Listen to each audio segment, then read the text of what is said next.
Herkese merhaba. Arkadaşlar daha öncesinde çarpık bacak videosunu yapmıştım. O videonun altına parantez bacak videosu da gelsin şeklinde istekler oldu. Ben de sizleri kıramadım ve bu videoyu yapmaya karar verdim. Bu arada çarpık bacak videosuna ulaşmak için sağ üstteki linke tıklayabilirsiniz. Ayrıca video önerilerinizi yorum kısmında belirtirseniz dikkate alırım, haberiniz olsun. Şimdi konumuza geçelim. Konuyu anlayabilmeniz için çok basit şekilde anlatacağım. Parantez bacak, O bacak veya genu varum dizinin yana doğru genişlediği bir bozukluktur. Çocuklarda 3-4 yaşına kadar parantez bacak görülür. Ancak zamanla diz içe doğru hareket eder, dizler arası boşluk azalmaya başlar. 3-4 yaşından sonra neredeyse normale döner. Peki parantez bacak olup olmadığınızı nasıl anlayabilirsiniz? Bunun için bir testimiz mevcut. Ayrıca bu testi anında kendi üzerinizde de uygulayabilirsiniz. Testi uygulamak için uzun bir aynanın karşısına geçin. Dik şekilde durun. Ayaklarınızın medial malleolleriniz birbirine temas edene kadar yaklaştırın. Arkadaşlar, medial malleol dediğim şey şu. Ayak bileğinin iç yan tarafında bulunan kemik çıkıntısı var ya. İşte onun adı medial malleol. Medial malleolleriniz birbirine temas ettiği an dizlerinizin konumuna bakın.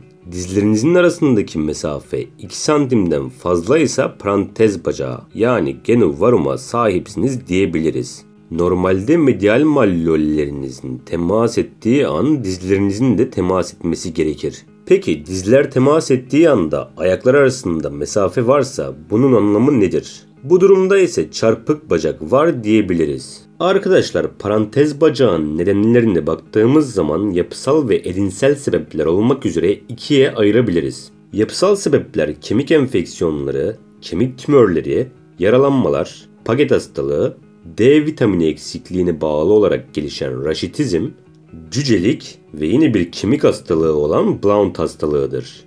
Edinsel sebeplere baktığımız zaman genelde bir dizilim bozukluğu sonucu oluştuğunu görüyoruz. Dizilim bozukluğu ise şöyledir. Uyluk kemiği dışa dönmüştür. Kaval kemiği ise içe dönmüştür. Bunu dengelemek için diz dışa döner. Parantez bacak tedavi edilmezse diz ağrısına sebep olabilir. Küçük çocuklarda herhangi bir semptom vermeyebilir. Ancak yetişkinlerde kıkırdağın aşınması sonucu osteoartrite yani dizde kireçlenmeye yol açabilir. Parantez bacağı sahip birinin menisküs yırtığıyla karşılaşması çok daha olasıdır. Ayrıca parantez bacak yürüyüşün bozulmasına da sebep olur. Şimdi parantez bacak yani O bacağın tedavisinden bahsedelim. Arkadaşlar, tedavinin şekli parantez bacağın sebebine göre değişir. Örneğin parantez bacak raşitizmden kaynaklanıyorsa ve eğer hastalığın erken evresi ise o zaman D vitamini ve kalsiyum takviyesi gerekebilir.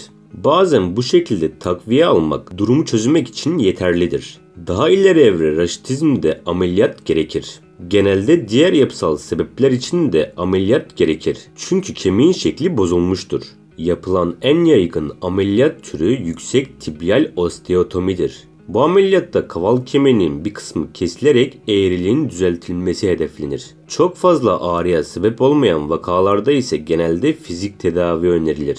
Eğer parantez bacak edinsel ise yani herhangi bir kemiksel bozukluk yoksa muhtemelen egzersiz yeterli olacaktır. O yüzden egzersizlerin önemini kavramak gerekiyor arkadaşlar. Öyleyse yavaştan egzersizlere geçelim.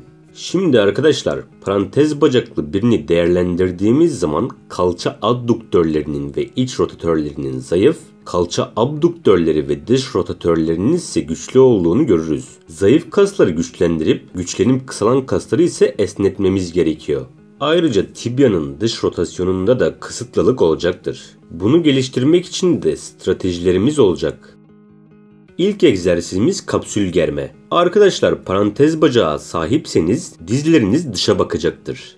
Dizlerinizi içe döndürdüğünüz zaman kalça ekleminde ağrı oluşabilir. Bunun sebebi eklem kapsülünün iki kemik arasında sıkışmasıdır. Kemiklerin arasını açtığımız zaman ağrı sonlanacaktır. Bunun için kalın bir bant veya şöyle benim kullandığım gibi elastik bir sargıya sabit bir yere bağlayın. Sargıyı bir bacağınızdan geçirin. Yukarı çekebildiğiniz son noktaya kadar çekin. Sargının bacağınızı yana doğru çekmesi gerekiyor. Daha sonra dizinizi ellerinizle bir sağa bir sola götürüp getirin. Bunu kalça kaslarını sıkmadan yapın. Her iki bacağınıza 2 dakika kadar uygulayın. İkinci egzersiz kalça abduktör germe. Kalça abduktörlerini germek için gereceğiniz bacağı diğer bacağın arkasından çaprazlayın. Çaprazladığınız bacağı yere sabitledikten sonra diğer tarafa doğru eğilin. Yani sol bacağınızı arkadan çaprazladıysanız sağa doğru eğilin. Ancak dikkat etmeniz gereken bir şey var. Yana eğilirken omurgadan değil kalçadan eğilin. Kalçanızın yan tarafının esnediğini hissetmelisiniz. 30 saniye tuttuktan sonra gevşeyin. Bu hareketi her iki taraf için 5 set uygulayın. Üçüncü egzersizimize geçelim şimdi. Bu egzersiz için sırt üstü yatın. Sağ bacağınızı bu şekilde karna doğru çekin. Daha sonra sol elinizle ayak bileğinin üstünden, sağ elinizle dizin yanından tutarak dizinizi sol omuzunuza doğru itin. Kalçanızı döndürmemelisiniz. Kalçanın yan tarafındaki kasların esnediğini hissettiğiniz zaman bu pozisyonda 30 saniye bekleyin. Aynısını sol bacak için de yapın. Her iki bacak için 5'er kez tekrarlayın.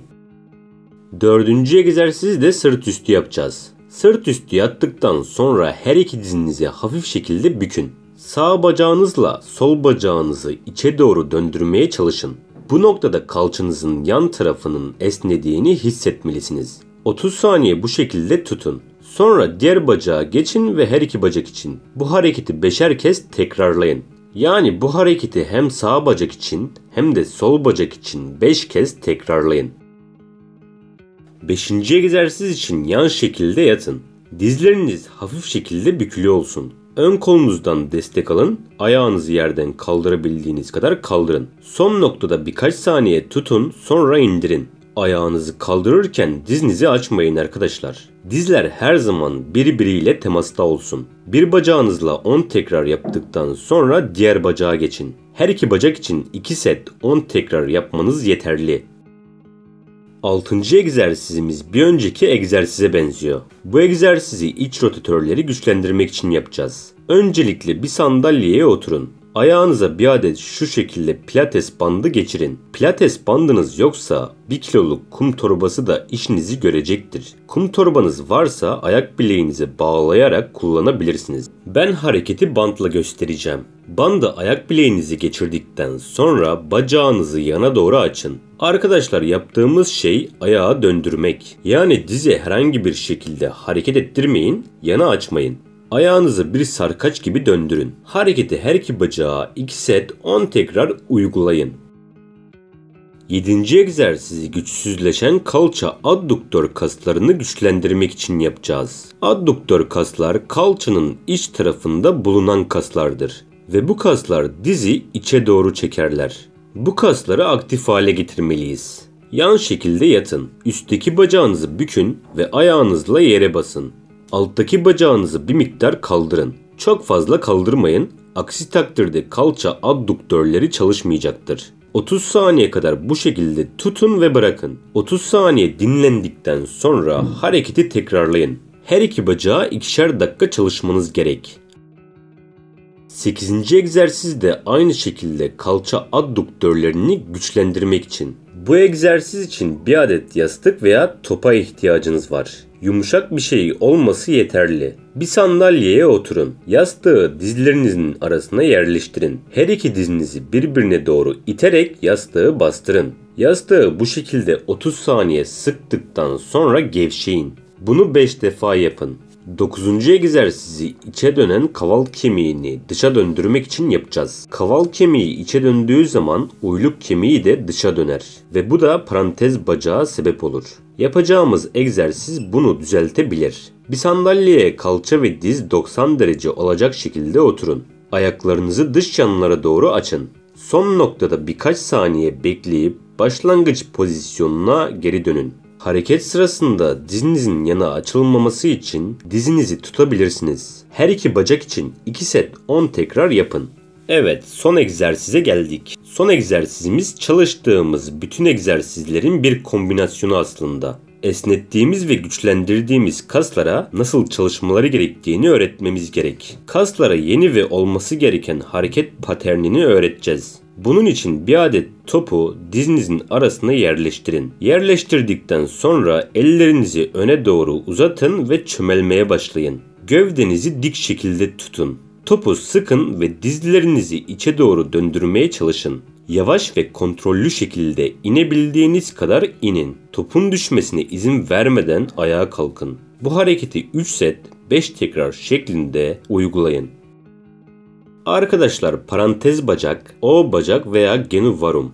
Ne dersiniz deyin, kullanacağınız ismi size bırakıyorum. Her durumda benim söyleyeceklerim bu kadar. Unutmadan beni Instagram'dan takip edip merak ettiğiniz soruları DM üzerinden sorabilirsiniz. Bir bölümün daha sonuna geldik. Merak ettiğiniz soruları yorum kısmında sorabilirsiniz. Sizden ricam kanala abone olmayı unutmayın. Kendinize iyi bakın. Hoşça kalın.